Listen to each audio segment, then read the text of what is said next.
अर्थव्यवस्था या इकोनॉमिक्स, ये जो हमारा वीडियो है ये स्टेट पीसीएस और यूपीएससी से संबंधित ऐसे बच्चों के लिए है जो पढ़ भी रहे हैं और पढ़ने की कोशिश कर रहे हैं, पर उनको समझ नहीं आता कि हम आखिर में अर्थव्यवस्था में रुचि कैसे डेवलप करें, कैसे हम समझें कि इसको बेहतरीन तरीके से पढ़ा जा सकता है या समझा जा सकता है। तो हम इसमें ये बताने की कोशिश करेंगे कि सही में अर्थव्यवस्था जरूरी क्यों है। यूपीएससी और एमपीपीएससी में थर्ड पेपर में इसका योगदान होता है। तो हम बात करेंगे कि ये अर्थव्यवस्था है क्या, और दूसरी इसमें बात होगी हमारी कि पढ़ना क्या और क्यों है, और उसके बाद ये पैसे और विकास समृद्धि की थोड़ी सी बात होगी। तो सबसे पहली बात कि अर्थव्यवस्था क्या है। अर्थव्यवस्था क्या है? अर्थ और व्यवस्था कि अर्थ से संबंधित व्यवस्था, जैसे कि चाणक्य ने बोला था कि सब कुछ जो है अर्थ या पैसे के आधार पे सब कुछ निर्धारित होता है। तो चाहे हमारे देश की बात हो, हमारे देश की सुरक्षा की बात हो, हमारे देश के विकास की बात हो, लोगों की बात हो, सब जो है जिस व्यवस्था से जुड़ी हुआ है उसको अर्थव्यवस्था कहते हैं। यदि हम इतिहास भी पढ़ते हैं तो इतिहास में मणिकांत सर एक अच्छे इतिहास के टीचर है, वो जब पढ़ाना शुरू करते हैं तो सबसे पहले वो ये पढ़ाते हैं कि अर्थव्यवस्था में किस तरीके से डेवलप हुआ, किस तरीके से पहले राजा और प्रजा के बीच में अर्थ का कैसे संबंध था। पहले बलि की व्यवस्था थी कि लोग जो है अपने पास का जो धन है राजा को समर्पित कर देते कि इतना हमारे पास अधिशेष बचा है, इसको राजा को जमा करने लगे। और उसके बीच में राजा और प्रजा के संबंध के बीच में फिर राजनीति की किस तरीके से विकास हुआ, और उसी तरीके से धार्मिक व्यवस्था विकसित होती है। तो अर्थव्यवस्था जिस तरीके से विकसित होती है उसी तरीके से समाज विकसित होता है, उसी तरीके से धर्म विकसित होता है। तो इसीलिए अर्थव्यवस्था बहुत ज्यादा महत्वपूर्ण हो जाती है। अर्थव्यवस्था, अर्थ की व्यवस्था यानी कि पैसे की व्यवस्था किस तरीके से घूमती है वो अर्थव्यवस्था में होता है। अब देखो कि क्या है अर्थव्यवस्था, यानी कि पैसा, पैसे की व्यवस्था। अब पैसे की व्यवस्था कैसे निर्धारित होती है कि पैसा कहां से आ रहा है, पैसा कहां जा रहा है, पैसा आता क्यों है और पैसा जाता क्यों है। पैसा इसलिए आता है क्योंकि हमको पैसे की जरूरत है। पैसे की जरूरत क्यों पड़ती है? क्योंकि हम पैसे से अपनी आवश्यकता पूर्ति करते हैं। एक सामान्य नागरिक को पैसे की इसलिए जरूरत पड़ती है कि वो जो है पैसे को लेके जाता है और उससे अपनी आवश्यकता की चीजें खरीदता है। तो ये तो सामान्य मुद्रा की बात हो गई कि पैसे से हमने खरीदे, पर किस तरीके से उसको पैसे कमाना है, एक व्यक्ति कैसे पैसे कमाएगा, एक देश कैसे पैसे कमाएगा, और जो शासन तंत्र है वो उस पैसे को कैसे मैनेज करेगा कि लोगों का सर्वांगीण विकास सुनिश्चित हो सके। इसीलिए एक विद्यार्थी के रूप में हमको ये समझना पड़ता है कि पैसे का या रुपये का जो भी हमारी मुद्रा है उसका प्रबंधन कैसे हो। तो इसमें हमको पढ़ना क्या और क्यों है। क्यों तो तुम्हारे स्पष्ट हो गया कि हमको पूरी दुनिया को समझने के लिए उसकी अर्थव्यवस्था को समझना बहुत जरूरी है।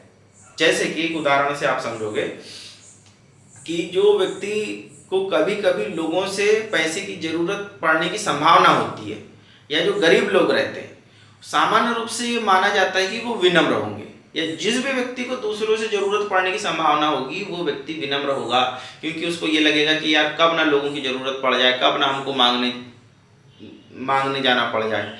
तो ये एक व्यक्तित्व के निर्धारण में भी पैसे का ये भूमिका है।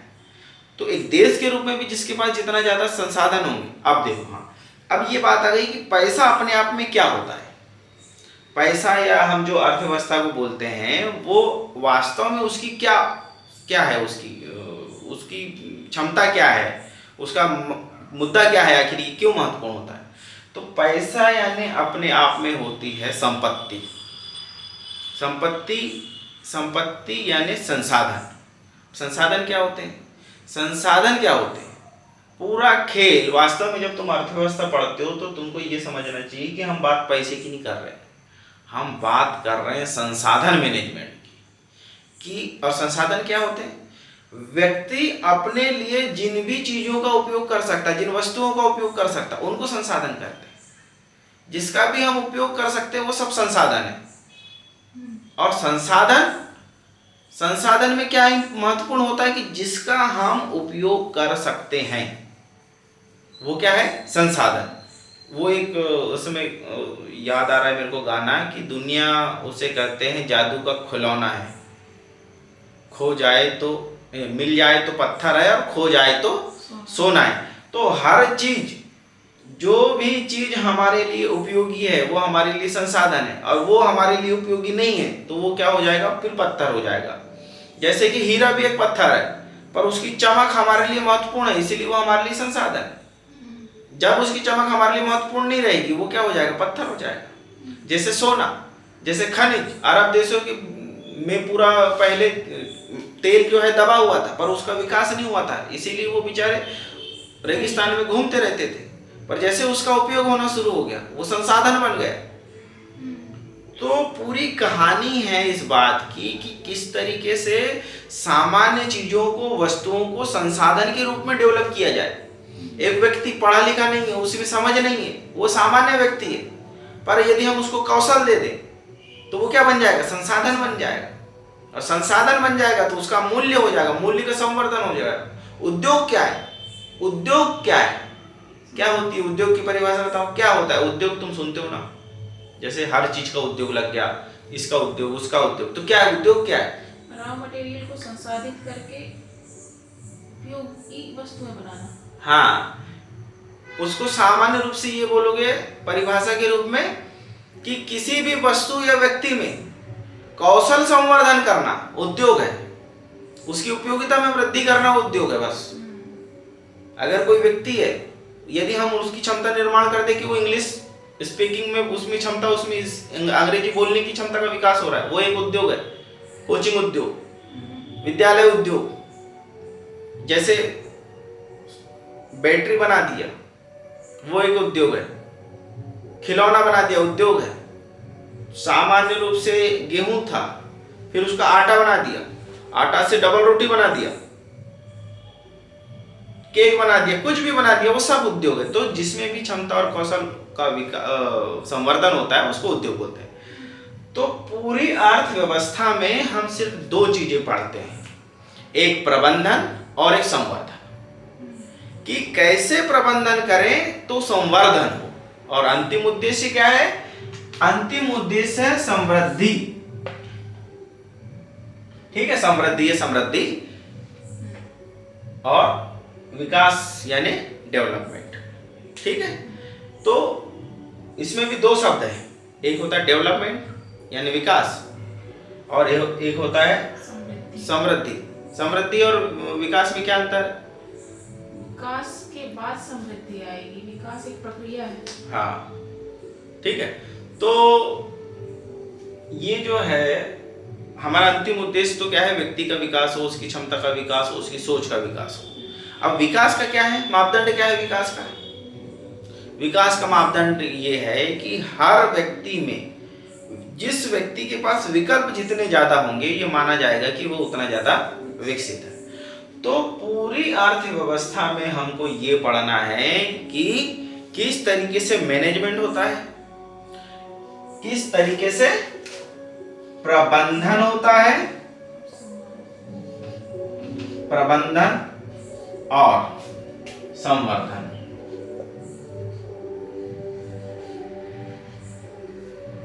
सिर्फ ये पूरे इकोनॉमिक्स में पढ़ना है, प्रबंधन और संवर्धन। अब उसके जो क्षेत्र है, एक क्षेत्र होता है प्राथमिक क्षेत्र, एक होता है द्वितीयक क्षेत्र, एक होता है तृतीयक क्षेत्र। तो प्राथमिक क्षेत्र में अब देखो, अर्थव्यवस्था है तो अर्थ या पैसा, एक उसको पढ़ते हैं अपन, आया गया, ठीक है, और बचा। तो पैसा कहां से आ रहा है?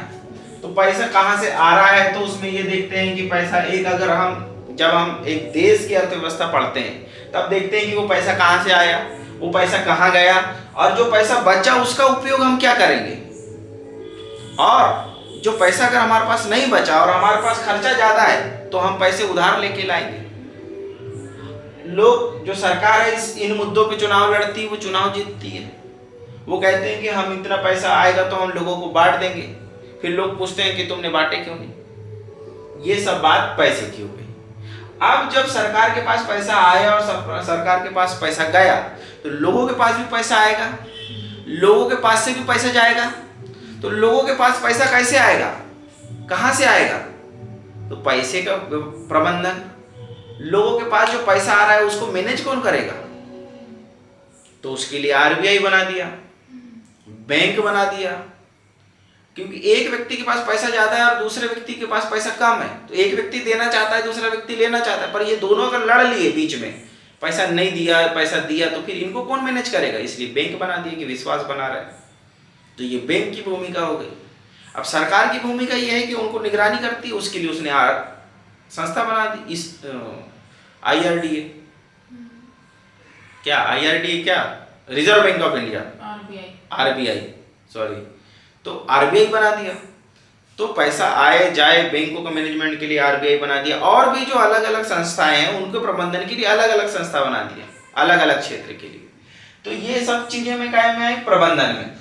अब जो है अर्थव्यवस्था में जो सबसे महत्वपूर्ण चीज होती है प्राथमिक क्षेत्र, प्राथमिक, द्वितीयक, तृतीयक और चतुर्थक, और अब तो पंचम भी आ गई है। तो ये जो कि जैसे जो संसाधन था, एक कच्चा माल था, कच्चा माल को जो डायरेक्ट प्रकृति से और कच्चे माल के बीच में जो संबंध होता है वो सब प्राथमिक क्षेत्र में। जैसे कि किसान फसल उगा रहा है, जैसे कि हम खनिज का दोहन कर रहे हैं, वो सब क्या है? प्राथमिक क्षेत्र।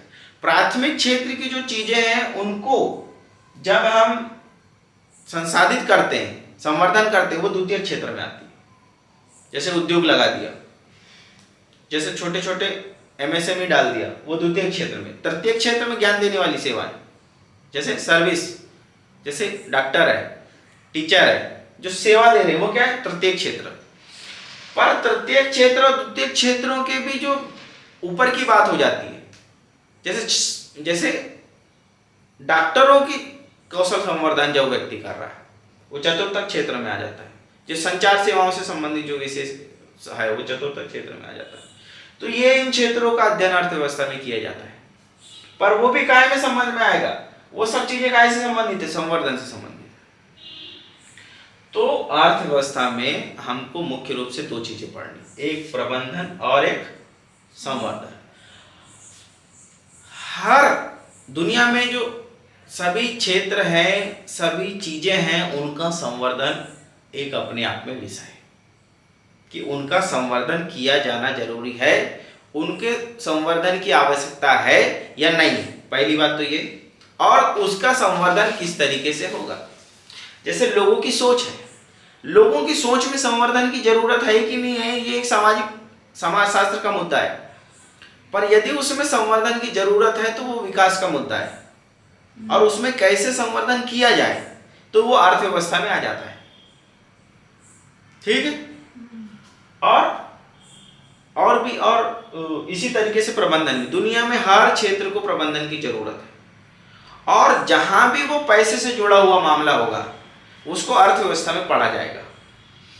अब एक यूपीएससी के जो स्टूडेंट है या एमपीपीएससी या राज्य सेवा के जो स्टूडेंट है उनको क्या पढ़ना चाहिए दुनियादारी में से? उनके लिए सीधी सी बात है कि हम किसके लिए काम करने वाले हैं?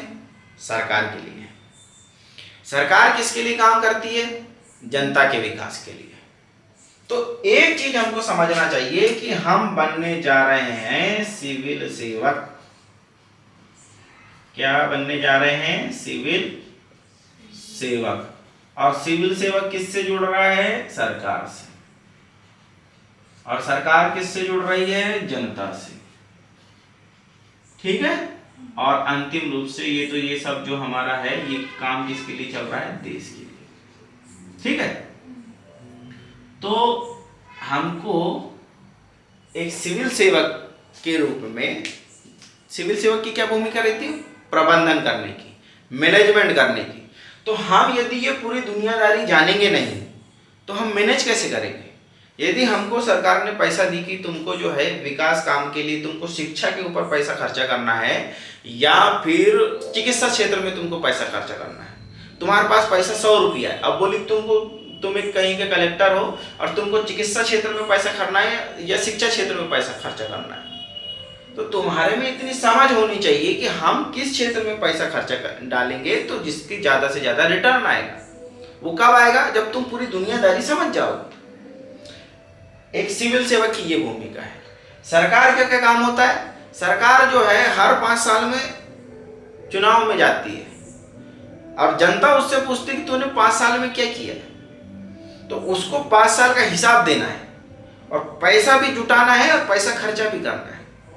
तो एक सरकार जो निर्णय लेती है वो भी इन्हीं सिविल सेवकों के परामर्श के आधार पे लेती है, क्योंकि ज्ञान बताने वाले तो सब सिविल सेवक हैं यहाँ पर।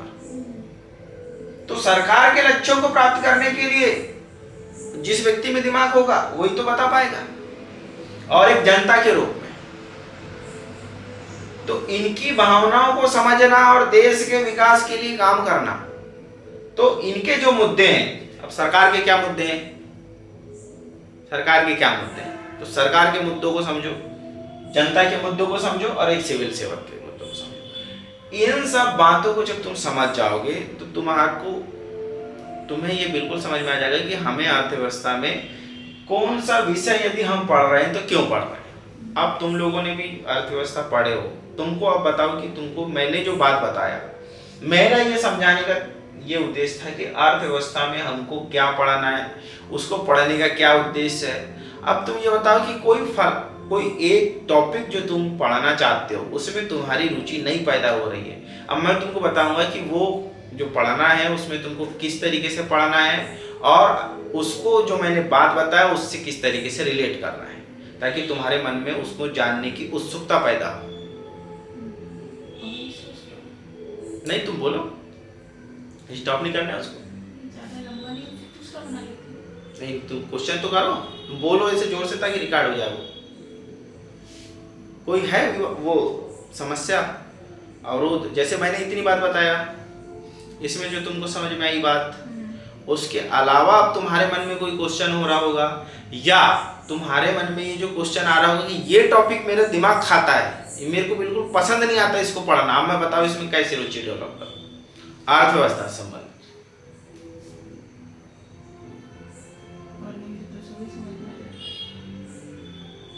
तुम बताओ।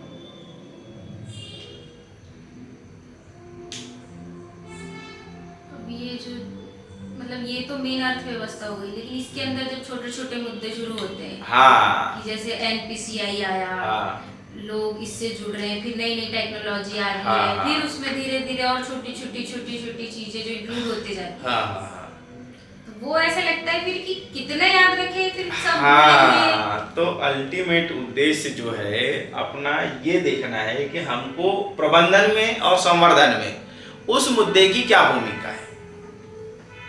अब जैसे जो ये नए ये एप्स लॉन्च हो रहे हैं, ठीक है, भीम ऐप आ गया, जैसे जो एनपीसीआई है उसके अंदर ही सब जुड़ते जा रहे हैं, लेकिन अलग अलग तरीके से जुड़ रहे हैं। तो देखो अब जैसे तुमने भीम एप्लीकेशन है ना, तो भीम एप्लीकेशन जब हम पढ़ेंगे तो हम इसमें पढ़ेंगे कि समावेशी विकास, ठीक है।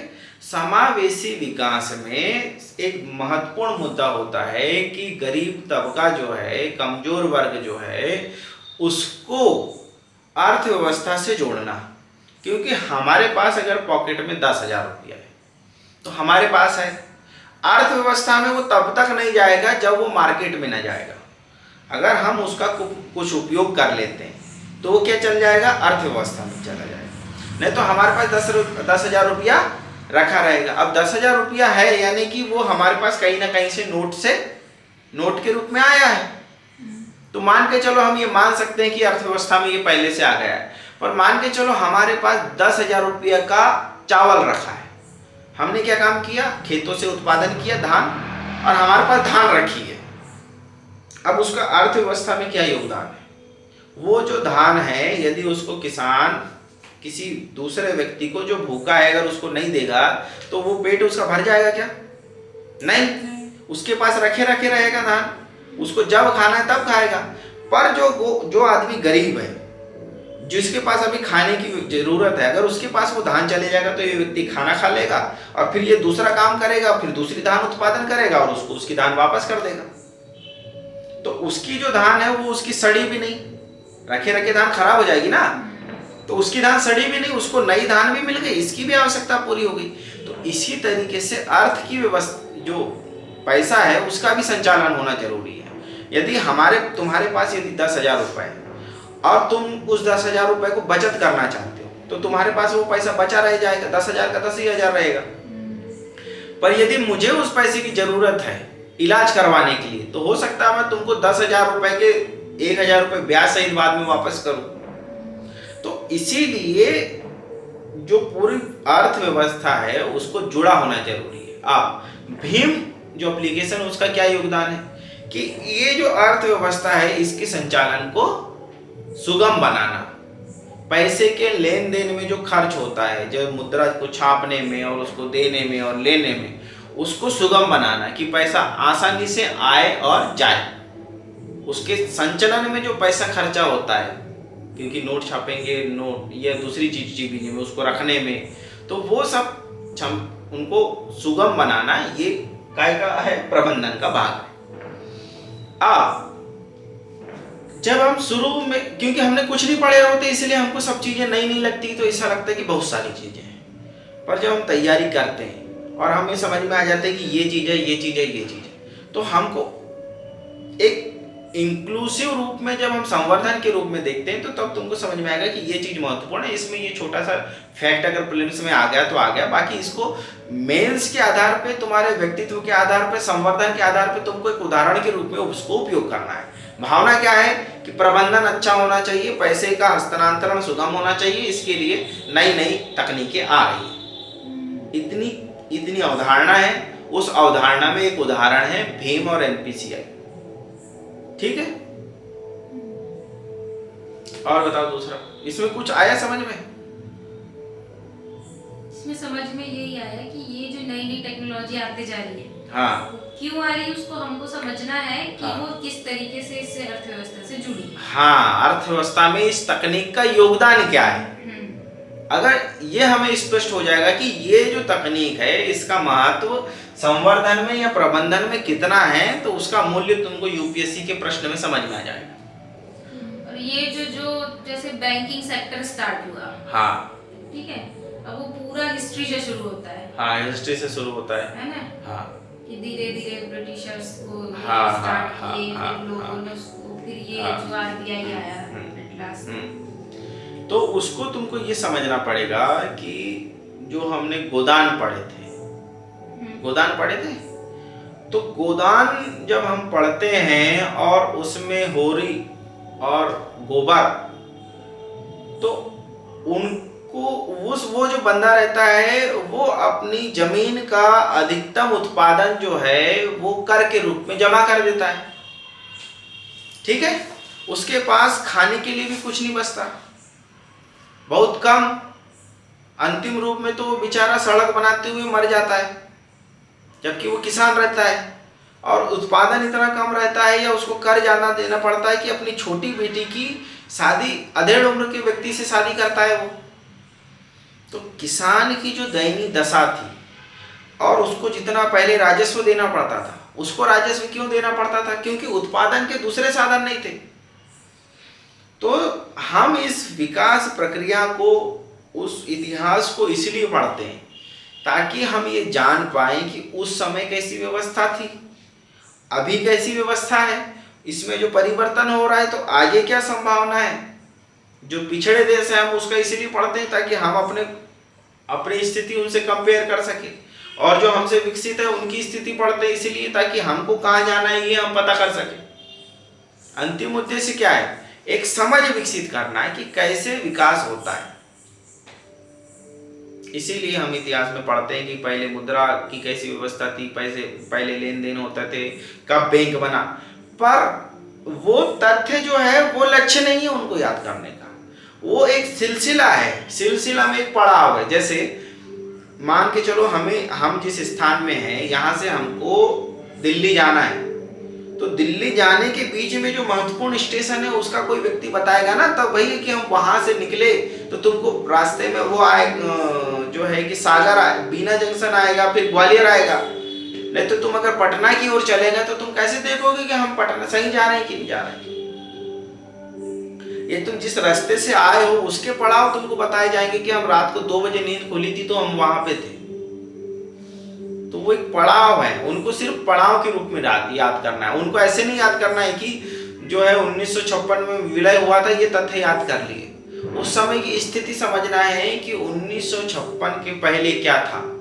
1969 में जब विलयीकरण हुआ बैंकों का, राष्ट्रीयकरण हुआ, तो उसके पहले की क्या व्यवस्था थी, प्राइवेट बैंक नाम की जो संस्थाएं थी वो कैसे चलते थे और विलय करने के क्या कारण थे, तब हम उसके महत्व को समझ पाएंगे और वो फिर हमको वर्णन नहीं लगेगा उसको याद करना कि उसमें से इतने बैंक का राष्ट्रीयकरण किए, संख्या याद करने में महत्वपूर्ण नहीं लगेगा। ऐसा लगे अच्छा सिर्फ उतने से बैंक थे, 14, 25, इस तरीके की संख्या तुमको अच्छी लगेगी क्योंकि तुम उसकी अवधारणा को समझने की कोशिश करोगे तब।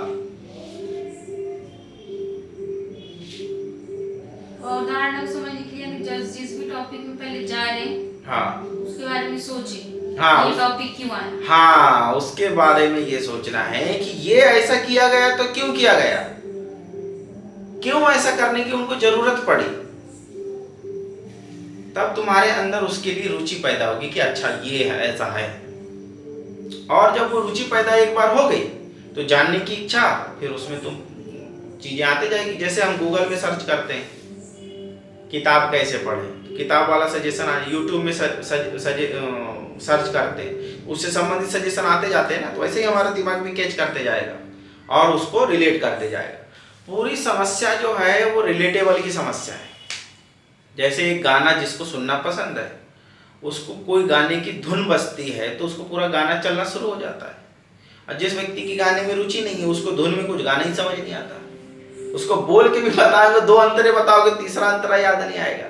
तो रुचि पैदा करना मेन वो है चुनौती। अर्थव्यवस्था के साथ सबसे अच्छी बात यह है कि ये विषय हर विषय से जुड़ा हुआ है, चाहे इतिहास हो, चाहे भूगोल हो, चाहे समाज हो, चाहे धर्म। अर्थ जो है सभी के मूल में है, ऐसा अर्थशास्त्र में लिखा हुआ है। ठीक है, और कुछ